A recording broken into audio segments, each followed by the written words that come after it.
যারা গোপনে গুনাহ করে, যারা গোপনে পাপ করে, এদের লাইফে 4টা কষ্ট আসে, 4টা আযাব আসে দুনিয়াতে। কয়টা আযাব আসে?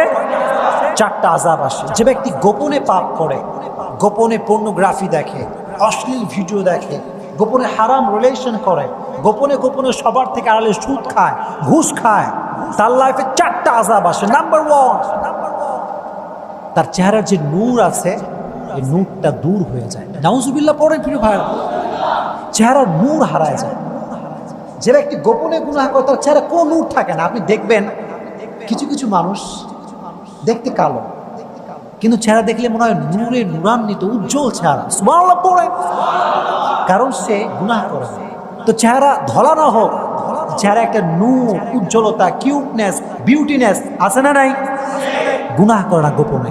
আর একজন লোক দেখতে অনেক ফর্সা, অনেক সুন্দর চেহারা, কিন্তু এত বেশি গুনাহ করে তার নূরটা দূর হয়ে যায়, জায়েল হয়ে যায়। এটা থাকে না, এটা থাকে না কলিজার টুকরা ভাইয়েরা।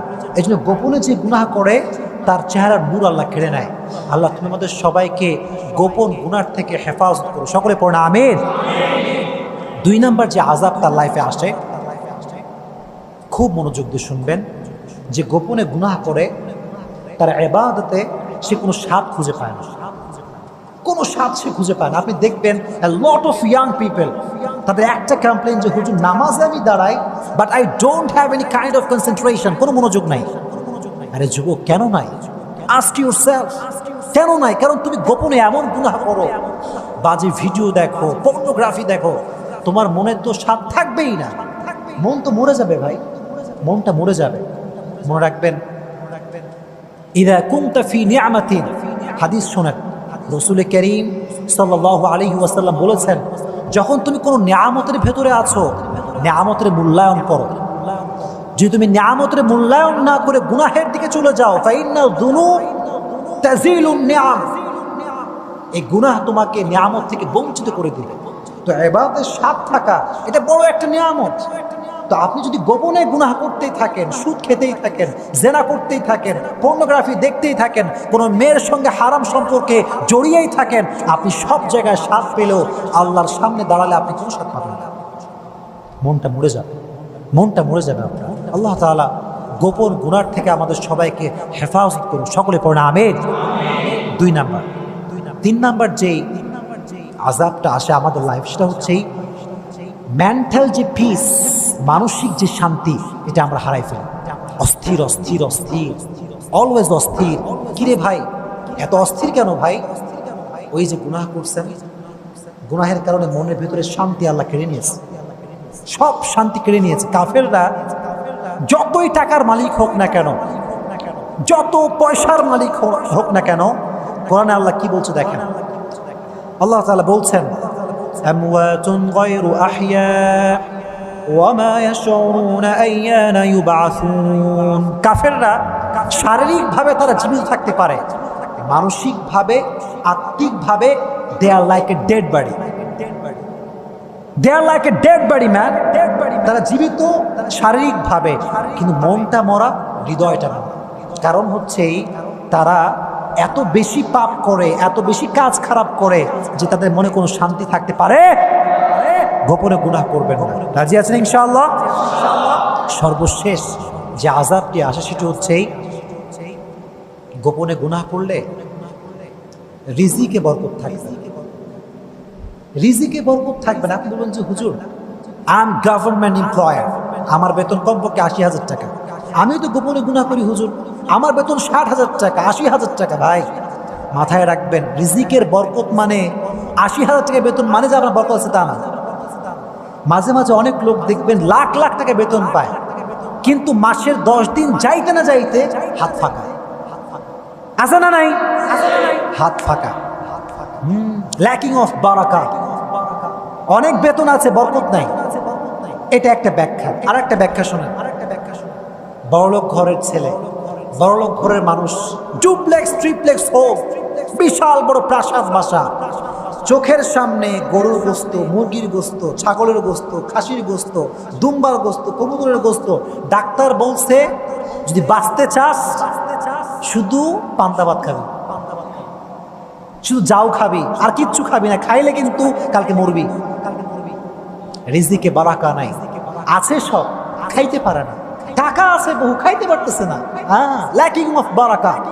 গোপনে গুনাহ করবা, বরকত থাকবে না, রিজিকের কোনো বরকত থাকবে না। আল্লাহ তাআলা আমাদের সবাইকে গোপনে যে পাপ আমরা করি, আল্লাহ আমাদের সবাইকে গোপন পাপ থেকে হেফাজত করুক। সকলে পড়ুন আমিন।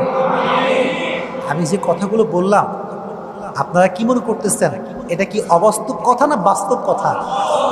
কথার সঙ্গে বাস্তবতার মিল আছে না নাই?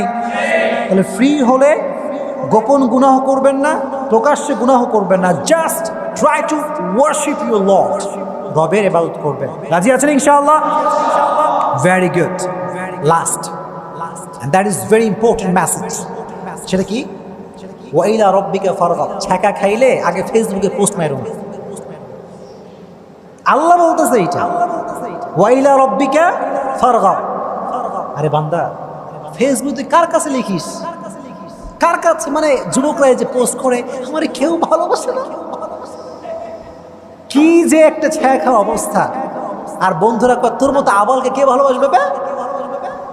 কি এই কমেন্টগুলো আছে না নাই? আল্লাহ বলছে তোর যে কষ্ট লাগে ফেসবুকে পোস্ট করিস না, যা নামাজ বিছা দুটো হাত তুলে আল্লাহকে বল, দেখবি তোর সমস্যা যে প্রবলেম আমি আল্লাহ নিজেই তোর সলিউশন দিয়ে দেবো। সুবহানাল্লাহ পড়ে। Go back to your Lord. Turn back to your Lord. Share your problem with your Lord first, then your wife, then your friend circle, whoever they are. আগে আল্লাহর কাছে বল, তারপরে বন্ধু বান্ধব। হেতারা আগে গার্লফ্রেন্ডে কল দেয়, জান জীবন শেষ শেষ। কি হইল? বলে আমিও শেষ, তুমিও শেষ, আমিও শেষ, চলো শেষ। কে সমস্যা আসছে না রে ভাই?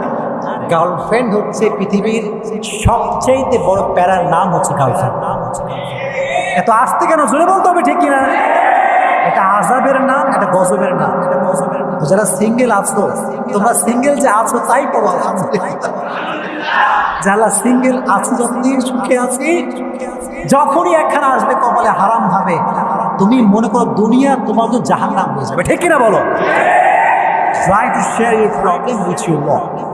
রবের কাছে সমস্যা শেয়ার করবে। দুনিয়ার মানুষ জানেন, শোনেন শোনেন, দুনিয়ার মানুষের স্বার্থপর।